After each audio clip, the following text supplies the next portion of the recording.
Assalamu алейкум, урматтуу мекендештер. Азыр биз социалдык жөлөк пулу жөнүндө маалымат алып аткан жерибизден эле бир эжекебиз орто жолдон бизди токтотуп бир аз сүйлөп калды. Бир эжекебиз бар экен, же жарандыгы жок экен, же башка экен. Эми алдыда бир маалыматты көрсөңүздөр, Кудайым буйруса, бул эжекебиз жөнүндө дагы маалымат бергенге аракет кылабыз. Албетте биз журналист катары жагдайларды жарытып беребиз гана. Акыркы чечим, акыркы тыянак ар дайым элде калат. Бир дагы документ жок. Же төрөлгөндүгү тууралуу справкалары жок да булардын. Анан буларды ар ким эле пул кылып иштетип жүрүп эле жан сактап жүрүшкөн экен. Апасы. Каттоодо жокпу, Каттоодо вообще жок. Былтыр мына беркили мурдагы мэр ким эле? Жетигеновпу? Жетиген. Ошол барында мен мэрге чейин киргенмин. Ушуларды карап бергилечи, ушу документтерин деп. Анан кийин эле эмеге жөнөтүп коет, жанагы адвокаттарга, органдарга жөнөтүп коет. Алып барсам бул 18 жаштан өткөн немеге биз арыз жазганга мүмкүнчүлүк жок экен. Апасы да буларда кат тааныбайт. Эч мектепте да окубайт, ошентип бирөөлөрдүн малын кайтарып эле жүрүшөт. Жок, ошондо бул жаран азыр вообще каттоодо жокпу? Жок вообще. Мындай болуп турганыз. Бул жарандын эч кандай эч нерсеси жок. Эч нерсеси жок. Эч нерсеси жок. Бул жарандын жаңы кызы бар. Кызы бар. Кызыны документти Беришти булар. Биз алып бергенбиз. Апасынын туугандыгын ошол больницада тууду деп туруп, документтерин тактап, биз өзүбүздү балдар коргоо боюнча жергиликтүү органдан как өзүнүн мындайча айтканда уполномоченныйсы болгондуктан өзүбүз сунуш берип, ЗАГСка берип атып, бунун кызына көйлүк алдык. Азыркы учурда бул жактын кызы, биз бул жака берели десек, бул жактын эч кандай документи жок. Ошол кыздын апасы экендиги боюнча далил жок да биздечи. Анан бул эжеге биз жакшына алып сунуш бердик. Эжекеси Кыргыз Республикасынын юстиция министрлигинин алдындагы Ош шаардык жана Ош облустук башкармалыгында СЮП деген атайын башкармалык бар. Мамлекет кепилденген юридикалык жардам берүүчү атайын биз бар, мамлекет берүүчү адвокаттар бар. Ошол жерге барып кайрылыңыздар. Себеби биз 18 жашка чейинки болгондо биз төрөлүү фактысын аныктамакпыз. Өзүбүз көйлүк алып берип, өзүбүз паспорт алганга жардам бермекпиз. 18 жаштан жогорку болгондуктан биздин уже ал жерде силерге причинаңыз жок. Божомчубуз токтоп калат. Азыр юристтер кантип договор түзөт бул киши менен? Азыр жарандыгы дагы жок. Азыр мына жок. сиз менен эле угуңузбу, булар уже эми угуп атат. Ал жакты неме кабыл алат. Сизди эми угуш атабы? Бул жакты биз Эми келип атабыз да бул сиз буга чейин деле келгенсиз. Буга чейин келгенибизде, буга чейин келгенде, мисалы үчүн силер 7 жыл баштагысын билбейсиңер да. 7 жыл Мына бала, мына кызга силер документ жасагандан баштап гана келип баштады. Мындай кылыңыз эжеке, азыр менин камерам күйүк. Мен сизге микрофонду берейин. Сиз кайрылыңыз. Вот, кайрылыңыз. Кайсы бир юридикалык жагытта жардам берип турган кишилер болсо деп. Кайрылсаңыз болот. Через юстиция аркылуу буларга документ кылгыла деп Жетигенов айткан. Мен Жетигеновго киргемди. Ушундай жардам кылып койгула, ушундай адамдар бар биздин Кыргызстаныбызда дагы депчи. Мына ал 21-кылымда болуп аткан нерсе болуп атат. Анан кийин ошентип айтсак, ошо юстицияга жөнөткөн. Юстицияга жөнөткөндө мен буларды ээрчитип алып, апасы экөөнү ээрчитип алып барганыбызда айтты, бул кыз деди 30дан өтүп 30 жашка чыгып калыптыр. Мунун арызын сиз жаза албайсыз деди. Анда апасы жазсын десек, апасы да жаза албайт да, муну эптемей болуп атпайбы. Анда бир адам коргош керек да, буларды кандай кылсак болот десек, биз консилиум кылабыз деди өзүбүзчө юристтер. Анан сизди чакырабыз деп коюп 2 жыл өттү арадан. Чакырышпады.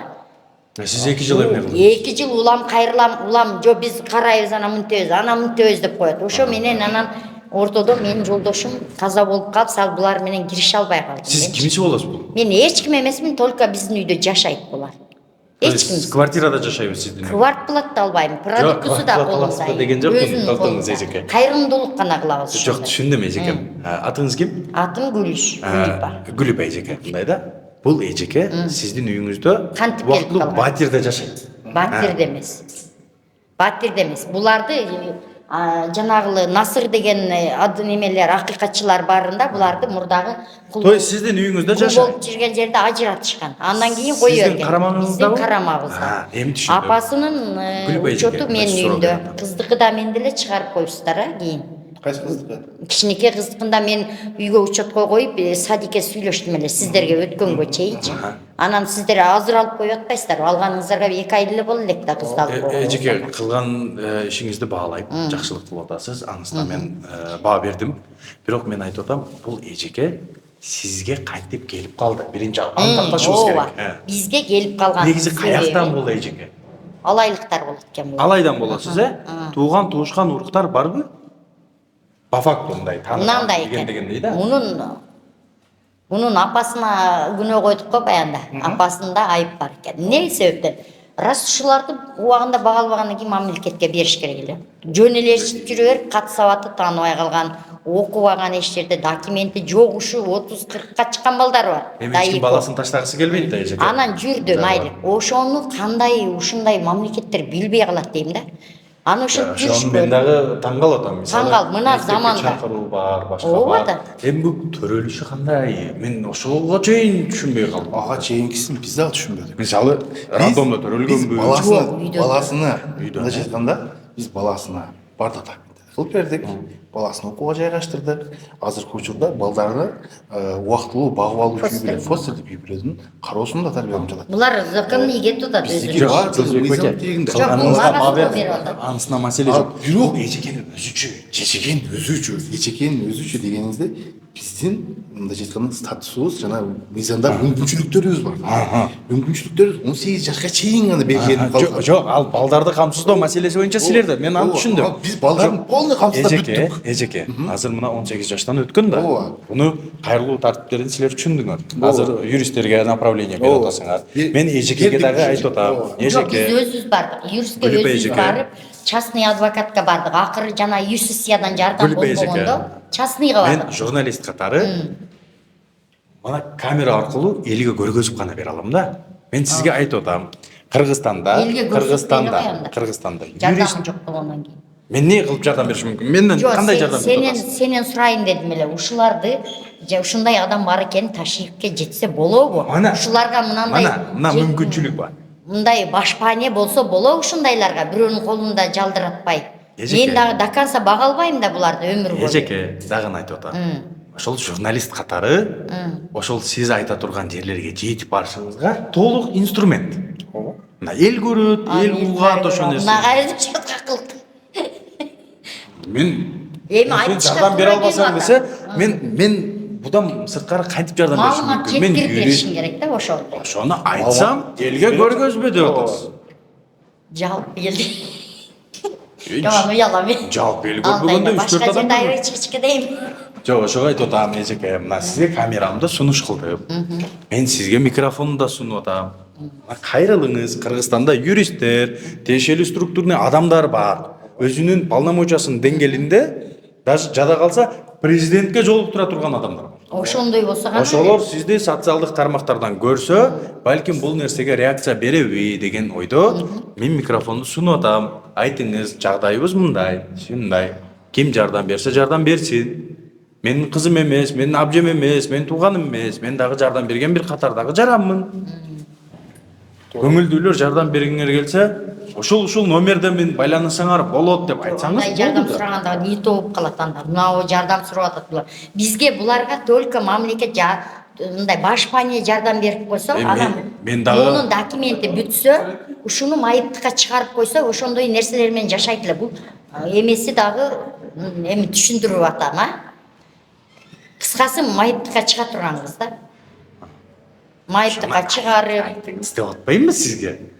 Жылжыбек байке, мен жакшы мүмкүнчүлүк берип атам. Только мен ошо Ташиевден гана жардам сурайм, эч кимден сурабайм. Мына мээрибиз келди, ушудан үмүтүм бар, жазылып алып кире албай атам, канчадан бери. Ошону айтып коеюн. Ошону камерага айтып бериңиз деп атам да сизге. Жакшы мүмкүнчүлүк да бул. Ушул жерден папа эметип калгандан байланыштуу издеп барып дебейли. Жок, ошону азыр көрүүчүлөр айтышы мүмкүн да, бул эжеке кантип келип калды, каяктан келип калды. Мисалы, бул кыз 18 жашка чейин чыкканга чейин билим берүү тармагы бар, прокуратура тармагы бар, милиция тармагы бар. Жок дегенде ата-энеси карабаса мейли, бирок буну мамлекет издеп келет да бир жерден. көчөбүздө дагы бир чоочун бала жүрсө мына кимдин баласы деп азыр сурай тургансың. Бул кызды кантип сураган эмес бул күнгө чейин деген суроолор бар. Ошо суроого мен дагы таянам да. Кантип ушу кезге чейин билинбей жашашкан, 30 жаш, алды 40 жаш. Ошого чейин билинбей жашашкан. Сиздин айтууңуз боюнча бул жак кулчулукта болгон, а? Эми интернетте кулчулуктан ажыратылган семья деп жүрөт интернеттечи. Себеби акыйкатчылар алып чыгышкан да. Эжеке ушундай болгонбу? Кулчулукка бергенби силерди? Каякта берген? Эми бул андай эле эмесин жеткирип айта албайт. Жок, айта албайт. Бирок сөзгө жооп бере алат да, туурабы? Жооп берет. Жок, кайсыл жерде болду бул кулчулук деген маселе? 21-чи Жок, анал акыйкатчыда бар учету. Мындай жеткенде толук түсүнө албайт. Ошону жок, кандай Маалымат бере албайт, муну неметпей эле болду. Жок, ошо каякта болгон экен бул? Мен эле айтып берейинчи сага, башынан булардын жеке жашоосу, булар апасы, эки уулу, ушу кызы бар. Кичинекей кызы ушу. Сал акылы тайкыраак. Билими такыр жок. Мектепте вообще бир бала да окубаптыр бул эженин балдарычы. 3 балалуу болгондо атасы каза болгон экен. Каза болгондон кийин ошол жерден чыгып калган экен, кандайдыр бир себептер менен.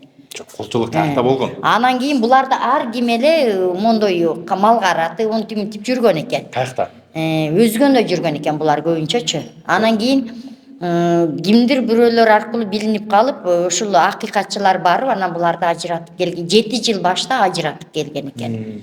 Келгенден кийин мен ошол жолдошум кайрымдуулук кылып эле ошо талаада калдык биз ушундай дегенде үйгө киргизип алган эле. Майлы үйгө кирип жашай берсин, анан мүмкүн өздөрүн өздөрү эптеп кетсин, анан мынтип эл журт жардам берсек дегендей кылып эле киргизип алган элек. Анан ошо менен биз карап жүргөнбүз. Анан ушинтип кыз турмушка чыкты ортолукта. Бул жөнүндө официалдуу маалымат бар экен, жанагы кулчулуктан бошотулгандан кийин акыйкатчы палатасы жоопкерчиликке тартуу боюнча. Бизде ал боюнча Жок, негизи ошо базаларда бар экен дейм. Базада, конечно, болот да, акыйкатчыларды аркылуу болуп аткандан кийин.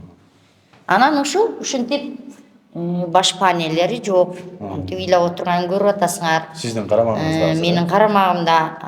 Анан кийин мен ушул канткенде ушу Ташиевке ошондой чоңураак жактарга ушулардын ыйын жеткирүүгө жүрөм. Мына мен мисалы үчүн мен буларды сен эч ким эмессиң дегенде мына мен апасынан доверенностьта калдым. Ушуларды мантип укугун коргоо боюнча доверенностьта калдым. Законный кетсин депчи. Ушулар аркылуу собап иш. Мен собапка эле жүгүрүп коеюн деген. Ооба. Жолдошум болгондо өзү багы берет эле. Алда 2 жыл болду, 2 жылдан өтүп калды, каза болуп калды. Мен ошонун үчүн 2 жылдан бери мен жеке өзүм буларды дагы өзүм 5 балам бар, олорду да караган үчүн сал кичине кыйынчылыктар болот дейм жалгыз бой энеге. Ошон үчүн мен мамлекеттен ушуларга жардам берип койсунчу дейм. Мен өзүмдү өзүм эптеп атам, балдарымды өзүбүздү эптеймин. Ушуларга жардам берип, ушуларга баш пане болуп калса. Ошондо сиздин телефон номериңиз барбы? Сизге байланышканга? Азыр мага чыкса мен сизди таба албасам кантип табабыз да, туурабы? Вопрос. Телефон номерим бар. Номериңизди айтыңыздар. 220 менен 38 73 73. Урматтуу көрүүчүлөр, эгерде мамлекет тарабынан дагы кайсы бир структурный адамдар, тиешелүү адамдар колунан жардам бергенге мүмкүнчүлүгү болгон адамдар болсо, Гүлүп эже азыр номериңизди дагы бир кайталап койсоңуз? 220 менен 38 73 73. Ушул телефон номерлерге байланышсаңыздар болот. Жагдайды азыр кыскача түшүндүрүп берди эжекебиз дагы. Эгерде бир кененирээк маалымат алам дегендер болсо, Гүлүп эжеге байланышып кандай маалымат болсо, мамлекеттик деңгээлде тактап алсаңыздар болот. Жылжыбек байке, сизге дагы рахмат. Багасына жардам бергениңер үчүн. Эжеке, аман болуңуз. Макул. Не болсо да ошону жардам берип калса жакшы ушуларчы. Кудайым буйруса. Кыйын болду буларчы. Рахмат эжеке. Бакчы. Заказа багыш кыйын болот. Түшүнүп атам сизди дагы. Рахмат бирок.